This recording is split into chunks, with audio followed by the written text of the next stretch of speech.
శ్రీ గురుభ్యో నమః. శ్రీమాత్రే నమః. అందరికీ నమస్కారము. మన ఇంట్లో బట్టలను ప్రతిరోజు పొరపాటున కూడా ఈ సమయంలో ఉతకకూడదు. ఇది పరమ దరిద్రంగా శాస్త్రాలు చెబుతున్నాయి. అదేవిధంగా మన ఇంట్లో లక్ష్మీదేవి స్థిరంగా ఉండాలంటే ఎటువంటి పనులు చేయకూడదో కూడా ఈ వీడియోలో తెలుసుకుందాం. ఈ వీడియోకి ఒక లైక్ వేసి మీ ఫ్రెండ్స్కి షేర్ చేయండి. అలాగే జై శ్రీకృష్ణ అని ఒక చిన్న కామెంట్ చేయండి. అలాగే మీరు వీడియోని చివరి వరకు చూసినట్లయితే పూర్తి విషయం అంతా కూడా మీకు అర్థమవుతుంది. ఈ రోజుల్లో డబ్బు లేనిదే ఏ పని అవ్వదు. కానీ కొందరి దగ్గర డబ్బు అధికంగా ఉంటే మరికొందరి దగ్గర నిత్య అవసరాలకు కూడా ఇబ్బంది అయ్యేలా ఇంట్లో ధనం నిలవదు. వారు సంపాదించే డబ్బులు చాలక ఖర్చులు పెరిగి అప్పులు చేసి దాని వడ్డీలు కట్టలేక ఎంతో బాధపడుతూ ఉంటారు. ఇలా ఇంట్లో ఆర్థిక సమస్యలు లేకుండా ఉండాలంటే మనపై ఆ లక్ష్మీదేవి కరుణ తప్పనిసరిగా ఉండాలి. లక్ష్మీదేవి అనుగ్రహం ఉంటే ఎంతటి పేదవాడైనా ధనవంతుడు అవుతాడు.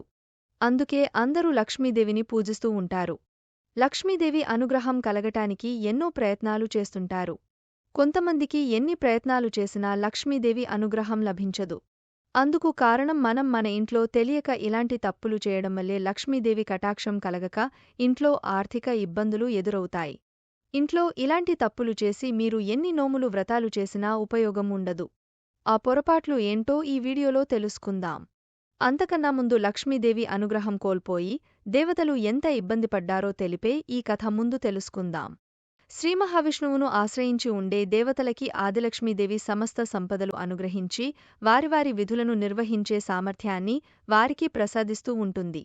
ఈ విధంగా లక్ష్మీనారాయణుల అనుగ్రహం వల్ల స్వర్గంలో సమస్త సుఖాలను అనుభవిస్తూ ఆనందాలతో మునిగిపోయి దేవతలు క్రమంగా లక్ష్మీదేవిని ఆరాధించడం మర్చిపోయారు.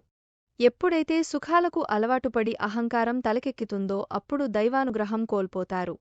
దేవతల ప్రవర్తనకు ఆదిలక్ష్మీదేవి ఆగ్రహించింది.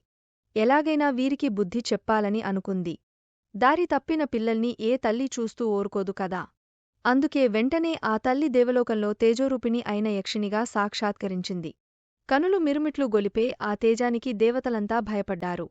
దేవేంద్రుడు కూడా ధైర్యం కోల్పోయి అష్టదిక్పాలకులలో ముఖ్యుడైన అగ్నిదేవుడిని పిలిచి ఈ శక్తి ఎవరో తెలుసుకొని రమ్మని పంపాడు. ఇక అగ్నిదేవుడు ఎంతో కోపంతో ఆ తేజోరూపిణి దగ్గరకు వెళ్లి నేనెవరో తెలుసా, నేను ఈ చరాచర జగత్తులో ఏ వస్తువునైనా దహించివేయగల అగ్నిదేవుడిని. కాబట్టి నా కోపాగ్నికి గురి అవ్వక మర్యాదగా నీవు ఎవరు చెప్పు అన్నాడు. అతని గర్వాన్ని గుర్తించిన ఆ తల్లి అతని గర్వాన్ని అణిచివేయాలని అనుకోని ఒక గడ్డిపరకను సృష్టించింది. ఆ గడ్డిపరకను అగ్నిదేవుడికి చూపిస్తూ నీకు అంత శక్తి ఉంటే ఈ గడ్డిపరకను దహించు చూద్దామంటుంది. ఇక అగ్నిదేవుడు నవ్వుతూ ఈ గడ్డిపరకను నా చిటికెన వేళ్లతో దహించి వేస్తానని ఎన్ని ప్రయత్నాలు చేసినా ఆ గడ్డిపరక మాత్రం కాల్చలేకపోయాడు. ఇక అవమాన భారంతో తలవంచుకుని వెనుదిరిగి వెళ్లి దేవేంద్రుడికి జరిగింది చెప్పాడు. ఇక దేవేంద్రుడు వాయుదేవుని పిలిచి ఆ శక్తి ఎవరో తెలుసుకుని రమ్మని పంపాడు. ఇక వాయుదేవుడు ఆ తేజోరూపిణి దగ్గరకు వెళ్లి ఇలా అన్నాడు. నీవు ఎవరో చెప్పు లేకుంటే నా కోపాగ్నికి గురి అవుతావు. నేను ఈ లోకాలన్నింటిలో యథేచ్ఛగా సంచరిస్తూ ఏ వస్తువునైనా కదల్చగల సామర్థ్యం ఉన్న వాయుదేవుడిని అన్నాడు. దానికి ఆదిలక్ష్మీదేవి తాను సృష్టించిన గడ్డిపరకను వాయుదేవుడికి చూపిస్తూ నీ శక్తిని ఉపయోగించి ఈ గడ్డిపరకను కదుల్చు అంటుంది. ఇక వాయుదేవుడు ఎంత విశ్వ ప్రయత్నం చేసినా ఆ గడ్డిపరక మాత్రం కదలేదు. ఇక అవమానంతో దేవేంద్రుని దగ్గరకు పోయి ఆ శక్తి ఎవరో నీవే తెలుసుకోమని దేవేంద్రుడితో చెప్పాడు. ఇక ఇంద్రుడు భయంభయంగా ఆ తేజోరూపిణి దగ్గరకు వెళ్లాడు. కాని ఆ తల్లి అంతలోనే అంతర్ధానమైంది. భయంతో ఉన్న దేవేంద్రునితో ఆ తల్లి అశరీరవాణిగా ఇలా పలికింది. దేవేంద్ర, మీ శక్తి సామర్థ్యాలు ఎలాంటివో తెలిసిందా? నా అనుగ్రహం లేకపోతే మీ దేవతల శక్తులు అన్ని దేనికి పనికిరావు. అర్థమైందా అని గద్దించి అడిగింది. ఇక ఇంద్రునికి ఇదంతా ఆదిలక్ష్మీదేవి ఆగ్రహ ప్రభావమల్ల అని అర్థమైంది. తప్పు తెలుసుకున్న ఇంద్రుడు ఆదిలక్ష్మీదేవిని ఎన్నో విధాల స్తుతించి శరణు అంటూ ప్రార్థించాడు. ఆ విధంగా అనేక విధాలుగా స్తుతించి బీజాక్షర జపం చేసినటువంటి దేవేంద్రుడిని క్షమించి ఆ తల్లి కరుణించి సాక్షాత్కరిస్తుంది. తమ తప్పు తెలుసుకున్న దేవతలందరూ ఆ తల్లిని శరణువేడి తమ శక్తిని తిరిగి పొందారు. కాబట్టి ఆదిలక్ష్మీదేవిని మరవడం, అమ్మకు ఆగ్రహం కలిగించే పనులు చేయడం చేయకూడదు. మనకు ఉన్న శక్తి సామర్థ్యాలన్నీ ఆ తల్లి అనుగ్రహం వల్లనే లభిస్తాయి. మనం లక్ష్మీదేవి అనుగ్రహం పొందాలంటే ఎలాంటి పొరపాటులు చేయకూడదో ఇప్పుడు తెలుసుకుందాం. రోజు బట్టలు ఉతుకుతూ ఉంటారు. అయితే బట్టలు ఉతకటానికి కూడా ఒక సమయం ఉంటుంది. ఉదయం సమయంలో మాత్రమే బట్టలు ఉతకాలి. అలా కాకుండా సాయంత్రం వేళలో బట్టలు ఉతికితే దరిద్రం చుట్టుకుంటుంది. అసలు శాస్త్రం ప్రకారం మంగళ, శుక్రవారాలలో బట్టలు ఉతకకూడదు. జ్యోతిష్యశాస్త్రం ప్రకారం పాత బట్టలతో ఫ్లోర్ తుడవడం, వాటిని మ్యాట్లాగా వాడటం సరికాదు. వీటిని మురికిని శుభ్రం చేయడానికి వాడితే దురదృష్టం వెంటాడుతుందని, వ్యక్తులపై నెగటివ్ ఎఫెక్ట్ పడుతుందని నమ్ముతారు. ఎందుకంటే పాత బట్టలు, వాటిని ధరించిన వ్యక్తికి సంబంధించిన శక్తిని నిలుపుకుంటాయి. అందుకే వాటిని ఫ్లోర్ క్లీన్ చేయడానికి మాప్స్లాగా లేదా మురికిని శుభ్రం చేయడానికి వాడకూడదు. దీనివల్ల గతంలో ఆ బట్టలు వాడిన వ్యక్తి జీవితం కూడా తుడుపుకర్రలా మారుతుంది. ఇది అదృష్టాన్ని తీవ్రంగా ప్రభావితం చేస్తుంది. ఆ వ్యక్తికి ప్రతికూల శక్తిని తెస్తుంది. నేలమీద వేసి పాత బట్టలు తొక్కితే ఆ కుటుంబ ఆర్థిక స్థితి ప్రతికూలంగా ప్రభావితమవుతుంది. దీంతో కుటుంబంలో ఆర్థిక సమస్యలు రావచ్చు. పాత బట్టలను ఇంట్లో పెట్టుకోకూడదు. దీనివల్ల ఇంట్లో ప్రతికూల శక్తి వ్యాపించి మానసిక ఉద్రిక్తత పెరుగుతుంది. ఫలితంగా కుటుంబం మొత్తం ఇబ్బంది పడాల్సి వస్తుంది. వాడని దుస్తులను బీరువాలు, అల్మారాల్లో పెట్టుకోవడం కూడా మంచిది కాదు. మీ పాత బట్టలను ఎవరికైనా దానం చేసే ముందు వాటిని ఉప్పునీటిలో ఉతకడం మంచిదని జ్యోతిష్యశాస్త్రం సలహా ఇస్తుంది. దీనివల్ల దుస్తుల నుంచి యజమానికి చెందిన ఎనర్జీ తొలగిపోతుంది. అలాగే చిరిగిపోయిన, మురికిపట్టిన బట్టలను దానం చేయకూడదు. వాడగలిగే స్థితిలో ఉన్న వాటిని ఇతరులకు ఇవ్వాలి. బాగా చిరిగిన, అపరిశుభ్రమైన బట్టలు దానం చేస్తే మీ జాతకంపై ప్రతికూల ప్రభావం పడవచ్చు.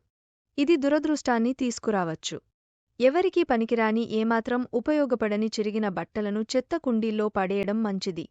బట్టలు ఉతకడం లేదా ఎండబెట్టడం వాస్తుశాస్త్రం ప్రకారం సూర్యాస్తమయం తర్వాత వాతావరణంలో గరిష్ట ప్రతికూల శక్తి ఉంటుంది. కనుక సూర్యాస్తమయం తర్వాత బట్టలు ఉతకకూడదు లేదా ఆరబెట్టకూడదు. అటువంటి పరిస్థితిలో బట్టలు ఉతకడం లేదా ఎండబెట్టడం ద్వారా ప్రతికూల శక్తి బట్టల్లో ప్రవేశిస్తుంది. దీని కారణంగా శారీరక, మానసిక సమస్యలను ఎదుర్కోవలసి వస్తుంది. వాస్తుశాస్త్రం ప్రకారం రాత్రివేళ ప్రతికూల శక్తి బలంగా ఉంటుంది. రాత్రిపూట బట్టలు ఉతకడం, బయట ఎండబెట్టడం వల్ల మన బట్టల్లోకి నెగటివ్ ఎనర్జీ ప్రవేశిస్తుంది. ఈ నెగటివ్ ఎనర్జీ మనకు ఏ విధంగానూ మంచిది కాదు. అంతేకాదు మాసిన బట్టలు ఉతికిన తర్వాత స్నానం చేయాలి. పొరపాటును కూడా బట్టలు ఉతికేటప్పుడు ఆ నీళ్లను కాళ్లమీద పోసుకోకూడదు. అలా చేస్తే దరిద్రం వచ్చి పడుతుందట. ఇక వంటగదిలో వంటపాత్రలను పెట్టుకోవడానికి ఉపయోగించే మాసిపోయిన బట్టలను పొద్దుపోయిన తర్వాత ఉతకకూడదు. సాయంత్రం సమయంలో ఎప్పుడు పొరపాటును కూడా నిద్రపోకూడదు. భార్యాభర్తలు సాయంత్రం సంసారం చేయకూడదు. ఎవరితోనూ గొడవ పడకూడదు. సాయంత్రం సమయంలో ప్రదోషకాల ధ్యానం, పూజ మంచి ఫలితాలను ఇస్తాయి. గడపను లక్ష్మీదేవి స్వరూపంగా చెబుతుంటారు. కాబట్టి గడపమీద కూర్చోవడం, నిల్చోవడం వంటి పనులు చేయకూడదు.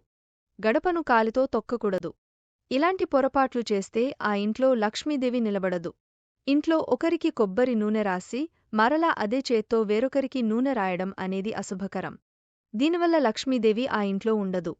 రోజు స్నానం ఆచరించిన తర్వాత కాళ్ళు, చేతులు పూర్తిగా ఆరిపోయాకే మంచంపై కూర్చోవడం లేదా ఇంట్లో తిరగడం చెయ్యాలి. అలా కాకుండా తడికాళ్లతో ఇంట్లో తిరిగినా, మంచం ఎక్కినా దరిద్రం చుట్టుకుంటుంది. అలాంటి ఇంట్లో లక్ష్మీదేవి క్షణకాలం కూడా ఉండదు. అదేవిధంగా చీపురును రోకలిని కాలితో తొక్కకూడదు. ఇంట్లో ఎప్పుడు మంచి మాటలు మాట్లాడుకోవాలి. మంగళకరమైన మాటలు మాట్లాడుకోవాలి. అలా కాకుండా చెడ్డ మాటలు మాట్లాడితే దానివల్ల చెడు జరుగుతుంది. ఇలా ఎవరి ఇంట్లో అయితే అశుభకరమైన మాటలు మాట్లాడతారో ఇలాంటి ఇంట్లో లక్ష్మీదేవి ఉండదు. కాబట్టి ఇలాంటి పనులు చేయకుండా జాగ్రత్త పడితే ఆ మహాలక్ష్మీదేవి అనుగ్రహాన్ని పొంది సకలైశ్వర్యాలు, సిరి సంపదలు కలుగుతాయి. మన ఇంట్లో నుండి దరిద్ర దేవత పారిపోతుంది. ఈ వీడియో గనుక మీకు నచ్చినట్లయితే ప్లీజ్ లైక్ చేసి మీ ఫ్రెండ్స్కి షేర్ చేయండి. అలాగే మా కొత్త వీడియోస్ మీకు వెంటనే చేరాలంటే మా ఛానల్ని సబ్స్క్రైబ్ చేసుకొని పక్కనే ఉన్నటువంటి బెల్ ఐకాన్ని ప్రెస్ చేయండి. ధన్యవాదములు.